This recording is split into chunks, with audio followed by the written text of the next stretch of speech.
नमस्कार प्रणाम। हम गायक निगम कुमार यादव आज हमनी के बहुत दिन के बाद रियाज करे बैठल बनी सन के दोनों आदमी तबला पर संगत करते हमनी के महाराज जी निकेश बाबा।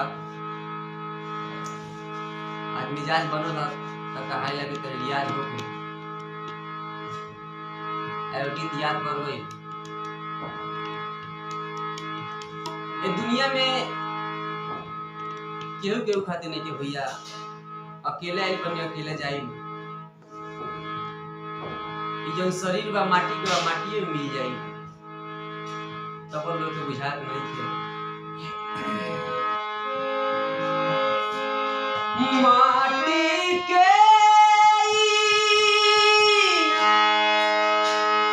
अरे बनल शरीरिया अरे माटी